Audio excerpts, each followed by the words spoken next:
सभी कलाकार भाइयों को हमारी तरफ से नमस्ते और आशीर्वाद की कामना है।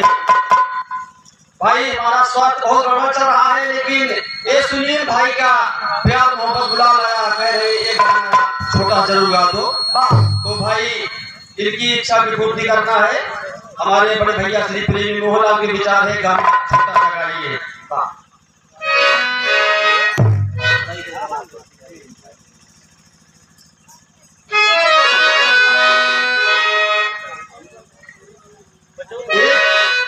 एक भक्त माँ की चौखट पर जाता है और माँ से हाथ जोड़कर विनती करता है कि माँ दर्शन दे दो, माँ दर्शन दे दो।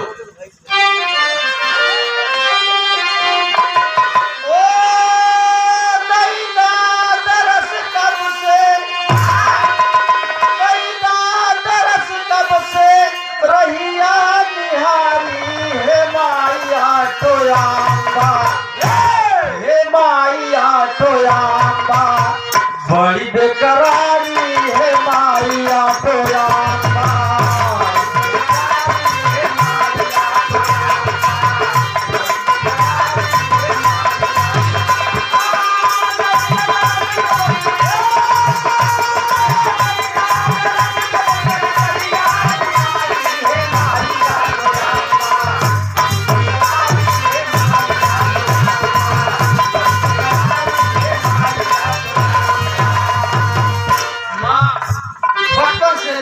आज तक माँ आपकी चरणों में एक भक्त शीश नवाए बैठा है। माँ आप दर्शन दे दो माँ। और बचपन से ध्यान लागल राउर चरण में,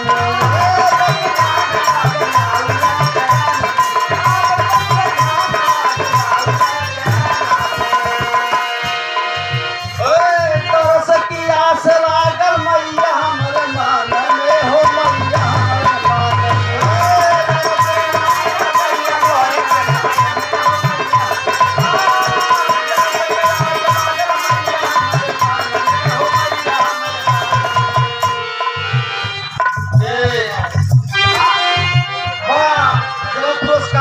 हमारे सुनील भाई राही, जिनके यहाँ एक कार्यक्रम चल रहा है। भाई हमारे बहुत बड़े दोस्त भी हैं और साथ में इन्हीं के यहाँ से हम लोग छोटे मोटे कलाकार बदऊ टाइगर हमारे गुरुजी यही ला कर हमको सिखाए पढ़े, थोड़ा सा हमें विज्ञान मिल गया। तो सुनील भाई को बार बार नमन और आशीर्वाद की कामना है। हम लोग ऐसे अपने फल में कामयाब रहे।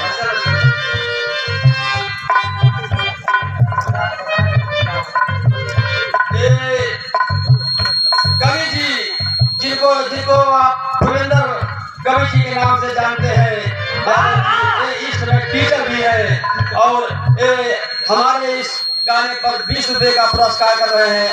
भाई साहब को बार बार नमन है और आशीर्वाद की कामना है गुरु जी से, क्योंकि गुरु गुरु होता है, गुरु से बड़ा दर्जा किसी नहीं होता। कवि जी है इसलिए गुरु जी हमारे लिए।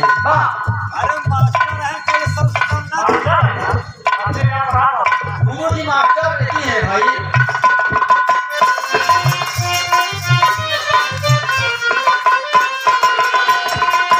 बचपन से ध्यान लागल राउर चरण में,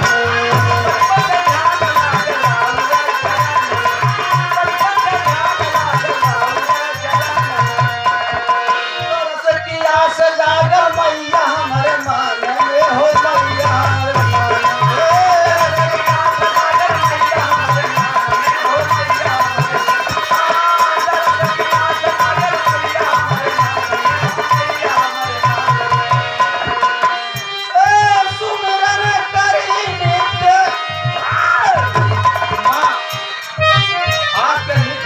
करता हूँ माँ, दर्शन दे दो माँ।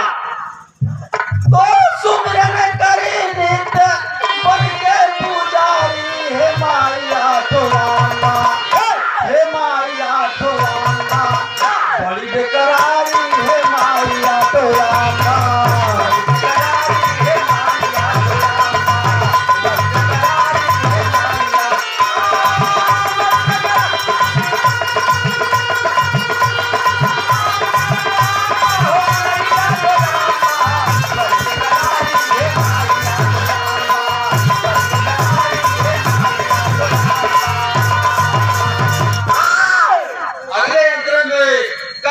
कितना बढ़िया भाव दिया है माँ।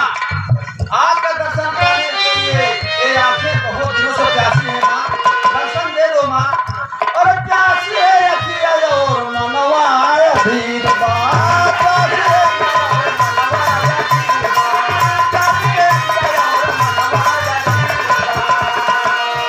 अरे दर्शन बिना माई करतई शरीर हो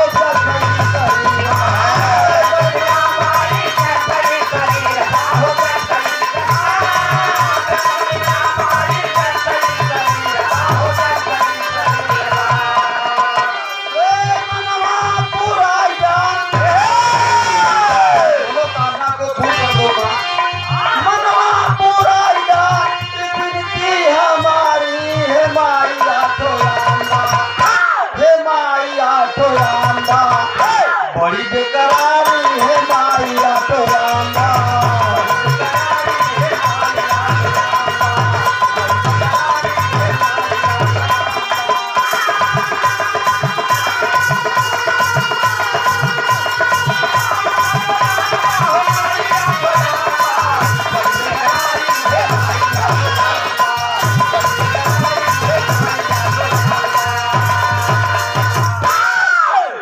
माँ आप सफेद वस्त्र धारण किए हो माँ, आपका दर्शन पाने के लिए भक्त बेताब है माँ। बाबा श्वेत बसन तन पे गले पुष्पमाला,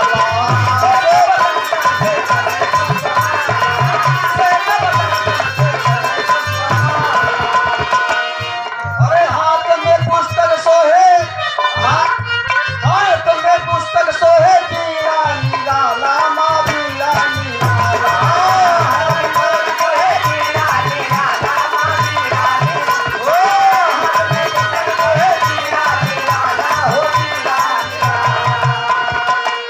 तो देखिए रूप रूप आपका अंग को रूप देकर एक भक्त आपका दर्शन पाना चाहता है माँ। देखिए रूप रूप सिंह की सवारी, हे माया ठोरांगा, हे माया ठोरांगा, बड़ी बेकरारी, हे माया ठोरांगा।